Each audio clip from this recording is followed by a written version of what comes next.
A hiker unzips a yellow tent deep in the Florida swamp and finds a dead man staring at the ceiling. He has completely starved to death. His ribs are showing against his skin and his organs have shut down. But sitting right next to his hand is a bag full of food and $4,000 in cash. He has no phone and no identification. Why did he choose to starve with survival right beside him? Big Sycaris National Preserve is a brutal, unforgiving stretch of the Florida Everglades. It is a suffocating labyrinth of deep mud, murky water, and extreme humidity. In July of 2018, two hikers were pushing through a highly remote section of the Florida Trail. They spotted a bright yellow tent pitched slightly off the main dirt path. It looked completely abandoned. The rainfly was perfectly secured against the weather, but there was no movement inside.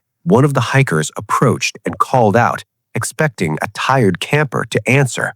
The swamp remained completely silent. He reached down and slowly unzipped the mesh door. The distinct, heavy smell of severe decay immediately hit the humid air. A man was lying on his back inside a sleeping bag, completely dead. The hikers immediately backed away and called the local sheriff's department. When investigators arrived by helicopter, they expected a standard wilderness tragedy. Hikers die of heat stroke and dehydration in the Everglades every single year. But stepping inside that yellow tent, the detectives realized this was not a normal accident. The physical condition of the body made absolutely no biological sense. His body had actively consumed its own muscle tissue to stay alive. He had slowly, agonizingly starved to death in the dark. But starvation in the wild implies you have completely run out of resources. This man had not run out of anything. Sitting right next to his withered body was a massive stash of untouched food. He had protein bars, dried snacks, clean drinking water perfectly within reach, and right next to the food was an envelope stuffed with crisp, uncreased bills. It held nearly $4,000 in cash. If he needed rescue, he could have easily walked to the highway and bought a plane ticket anywhere in the world. If he was hungry, he just had to reach out his arm. But he simply lay there and let his body shut down. This breaks the very foundation of human survival instinct. You do not quietly starve with food sitting inches away unless you want to. The crime scene quickly deepened into a terrifying puzzle. Police searched his heavy backpack, looking for a driver's license. They found absolutely nothing. There was no credit card, no passport. More disturbingly, there was no cell phone. In the modern world, it is incredibly difficult to exist without a digital footprint. This man had intentionally stripped himself of every single tracking device. He was a complete ghost.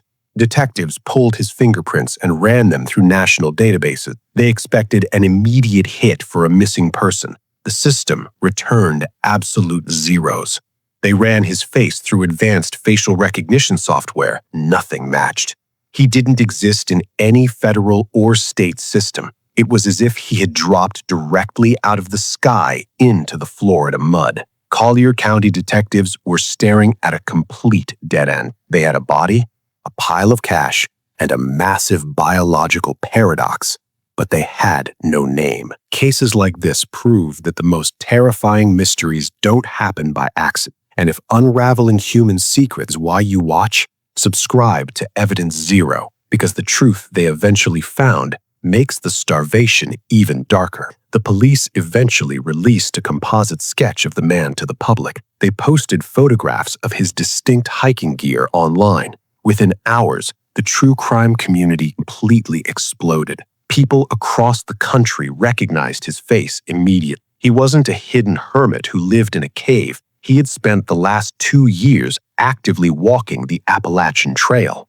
Hundreds of hikers submitted photographs of him smiling at campsites from New York to Florida. He was incredibly friendly, offering food to strangers and sharing campfire stories. But in the hiking community, people do not use their legal names. They use trail names. He introduced himself to everyone he met as mostly harmless. When people asked him about his past, he instantly deflected the conversation. He told other hikers he worked in tech, but he wanted to completely disconnect from the grid. He claimed he didn't even carry a phone because it ruined the absolute freedom of the woods, but the physical evidence he left behind in the tent hinted at severe mental trauma. He carried a small, incredibly detailed notebook in his backpack. Police opened it, hoping to find a written journal or a suicide. Instead, they found pages completely filled with complex computer code. It was a specific, highly advanced programming which used for web development. He was writing digital code by hand in the middle of a swamp.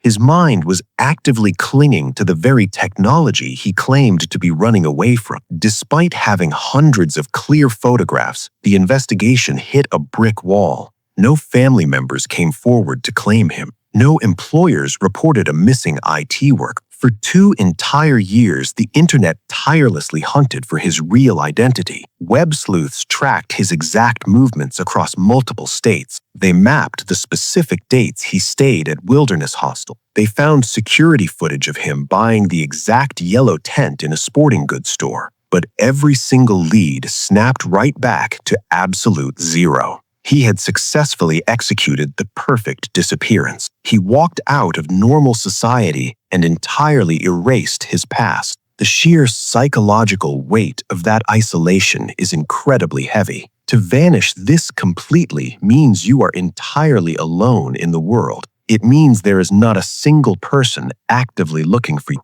But modern science does not let ghosts stay buried forever. In 2020, investigators turned to an advanced private DNA laboratory named Othra. They extracted a tiny sample of genetic material from his bones. They built a massive, complex genealogical profile. They didn't look for him directly. They looked for his distant cousins, and that is where the invisible wall finally broke. The DNA hit a match in southern Louisiana. Detectives traced the family tree forward, slowly narrowing the branches. They finally landed on a specific name, Vance Rodriguez. The identity completely shattered the friendly, peaceful image of Mostly Harmless. Vance was a 44-year-old technology worker, originally from Baton Rouge. He was brilliant, highly skilled, and deeply troubled. When investigators finally contacted his family, they uncovered a deeply tragic history. Vance did not come from a loving home waiting desperately for his return. His past was scarred by severe psychological abuse and violent emotional fractures. He had completely cut ties with his family years earlier. He refused to speak to them, and they eventually stopped trying to call. His former friends and roommates painted a chilling picture of his mentals. Vance was known for extreme, sudden bouts of deep depression. He had a terrifying capacity to simply cut people out of his life without a single word. When things became emotionally overwhelming, he didn't fight, he just walked away. And in 2017, he decided to walk away from his own existence entirely. He left his apartment in New York,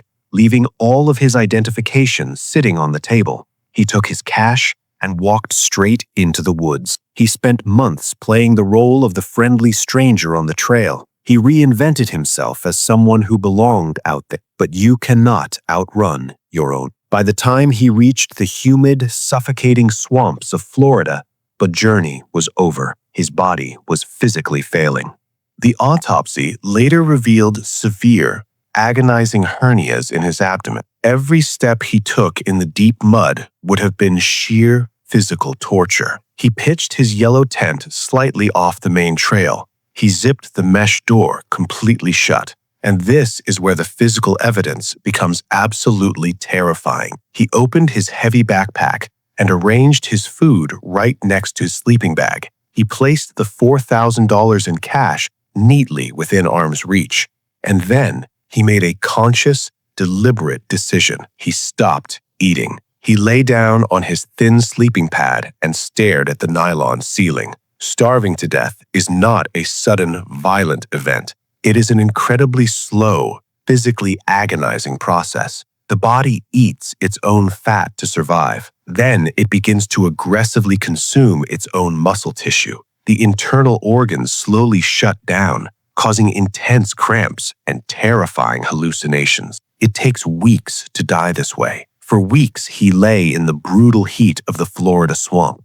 All he had to do was reach out his hand and open a protein bar. He could have unzipped the tent, walked to the highway, and bought a hot meal. He heard other hikers walking past his tent on the trail outside. He never called out for help. He completely surrendered to the dark. The wilderness didn't kill Vance Rodriguez. He weaponized the extreme isolation against himself. He used the vast emptiness of the Everglades to ensure nobody could stop him. He died surrounded by everything he needed to survive. The internet eventually found his name. They solved the impossible viral puzzle, but they never solved the man. The yellow tent was packed away into a cold evidence locker. The thousands of dollars were quietly returned to a family he deliberately left behind, but the silence he chased into the swamp stayed exactly where it was.